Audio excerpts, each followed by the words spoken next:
Hello నమస్తే, welcome to our channel. నేను మీ చార్కి.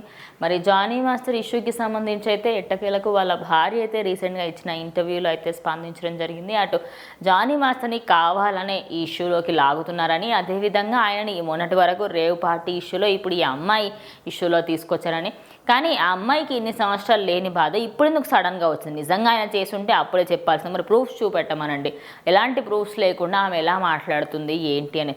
అదేవిధంగా నేను సెట్స్లోకి వెళ్ళినప్పుడు కూడా జానీ మాస్టర్తో పాటు ఎప్పుడు కూడా చాలా క్లోజ్గా ఉండేదని వాళ్ళ టీం వాళ్ళని అడిగినప్పుడు వదిన జానీ మాస్టర్ నార్మల్గానే ఉన్నాడు, కానీ ఈ అమ్మాయి మీద మీద పడుతూ తనకు అన్ని ప్రివిలేజెస్ కావాలని, జానీ మాస్టర్ ఏ హోటల్లో తీసుకుంటే ఆ హోటల్లో తనకు రూమ్ కావాలని, అదేవిధంగా ఏ కారులో అయినా వెళ్తే అలాంటి కారులోనే నేను వెళ్ళాలని, ఆయనకి ఏ ఫుడ్ వస్తే ఆ ఫుడ్ నాకు కూడా కావాలని, ఇలా అన్నిట్లో డిమాండ్ చేస్తుందని, నేను ఫేవరెట్ అని చూయించుకోవాలనుకుంటుందని తన భార్య అయితే రీసెంట్గా ఇచ్చిన ఇంటర్వ్యూలో మాట్లాడడం జరిగింది.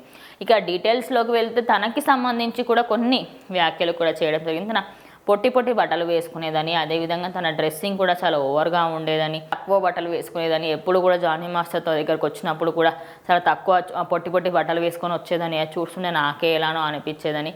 కానీ తను ఇంటర్వ్యూస్ ఇచ్చినప్పుడు తను ఎన్నో ఛానల్స్కి ముందు ఇంటర్వ్యూస్ కూడా ఇచ్చింది. ఆ ఇంటర్వ్యూ ఇచ్చినప్పుడు నాకు చాలా హ్యాపీగా ఉందని, ఆయనతో వర్క్ చేయడం నాకు అదృష్టంగా భావిస్తున్నాను. అంత హ్యాపీగా ఎలా చెప్పగలిగింది? మరి ఇన్ని సంవత్సరాలు తను అంత హ్యాపీగా ఉన్నప్పుడు ఇప్పుడు ఇలా ఎందుకు చెప్పుకొస్తుంది? ఇంకోటి ఏంటంటే, మీరు మత మార్పిడి కూడా చేసుకోమన్నారు అనే దానికి సంబంధించిన ప్రూఫ్స్ ఉన్నాయి, వీడియోస్ ఉన్నాయి, ఫొటోస్ ఉన్నాయి అని చెప్పేసి అంటుంది కదా. మరి చూపెట్టమనండి. ఒక పోలీస్ స్టేషన్లో ఒక లేఖ రాసి దాని తర్వాత అటు వెళ్ళిపోయింది కదా. ఇవన్నీ కాదు, ఆమె దగ్గర ప్రూఫ్స్ ఉన్నాయంటే చూపెట్టమనండి.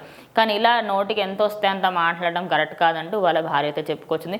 మరి మొత్తంగా చూసుకుంటే వాళ్ళైతే ప్రూఫ్స్ డిమాండ్ చేస్తున్నారు, కానీ తన దగ్గర ప్రూఫ్స్ ఉన్నాయి అంటూ ఆ అమ్మాయి అయితే చెప్పుకొస్తుంది. మరి వెయిట్ చేసి చూద్దాం ఇందులో అసలు దీనికంటూ ఒక ఎండ్ పడుతుందా లేదా అనేది.